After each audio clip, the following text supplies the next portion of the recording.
Hi friends, welcome to Snithan vlogs. ఈరోజు మనం అందరికీ నచ్చేలా అందరూ మెచ్చేలా చేపల పులుసు చేసుకుందాం. ఈ చేపల పులుసు కోసం నేను కేజీ చేపలు తీసుకున్నాను. ఈ చేపలను నీచు వాసన పోయేంత వరకు వాష్ చేసుకోవాలి.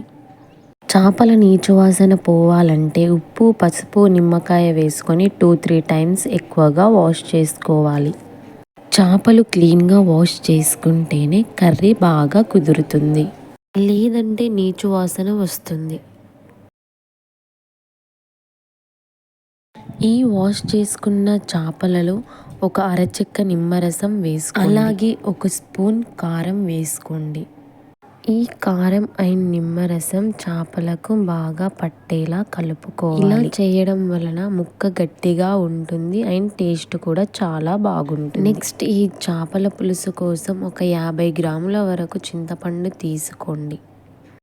ఈ చింతపండుని ఒకసారి వాష్ చేసుకొని వాటర్ వేసుకొని ఒక అరగంట పాటు నాననివ్వాలి. ఈ చేపల పులుసు కోసం మసాలా ప్రిపేర్ చేసి ముందుగా మిక్సీ జార్లో ఒక 2 టేబుల్ స్పూన్ల ధనియాలు వేసుకోవాలి. అలాగే 1 టేబుల్ స్పూన్ వరకు జీలకర్ర తీసుకోండి. అలాగే 1 టేబుల్ స్పూన్ మెంతులు కూడా వేసుకోవాలి.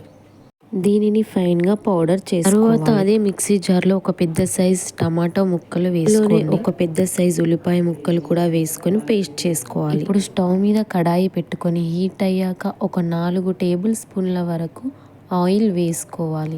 ఆయిల్ హీట్ అయ్యాక ఆవాలు, జీలకర్ర వేసుకోండి. ఆవాలు, జీలకర్ర వేగాక ఒక 5 పచ్చిమిర్చి చీలికలు వేసుకోండి. అండ్ ఇందులోనే 1 కప్పు వరకు ఉల్లిపాయ ముక్కలు వేసుకోండి.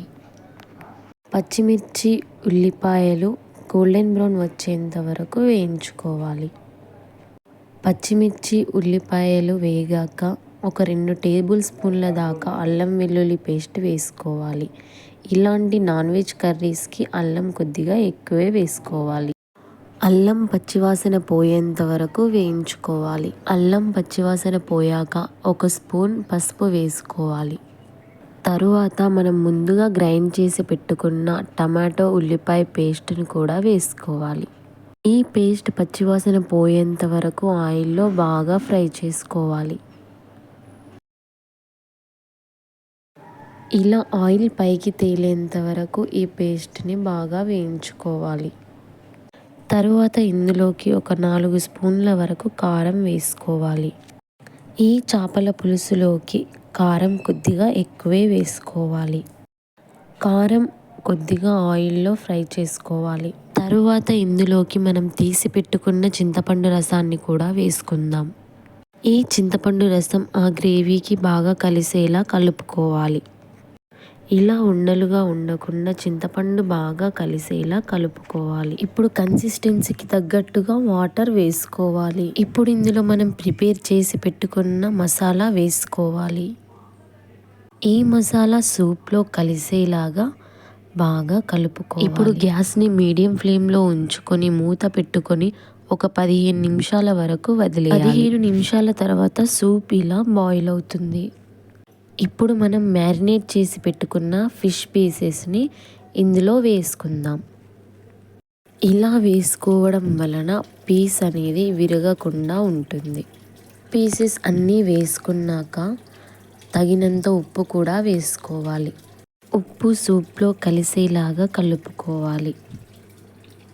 ఆ తరువాత ఒక 5 నిమిషాల పాటు మూత పెట్టుకొని ఉడికించుకోవాలి. ఒక 5 నిమిషాల తరువాత మూత తీసి 10 నిమిషాల పాటు మూత వేయకుండా ఉడికించుకోవాలి. చేపల కూర ఉడికేటప్పుడు గరిట పెట్టుకొని కలుపుకోకూడదు, ఎందుకంటే పీస్ అనేది విరిగిపోతుంది. ఇలా గిన్నెను కదుపుకుంటూ కలుపుకోవాలి. 5 నిమిషాల తరువాత పీస్ అనేది బాగా ఉడికిపోతుంది.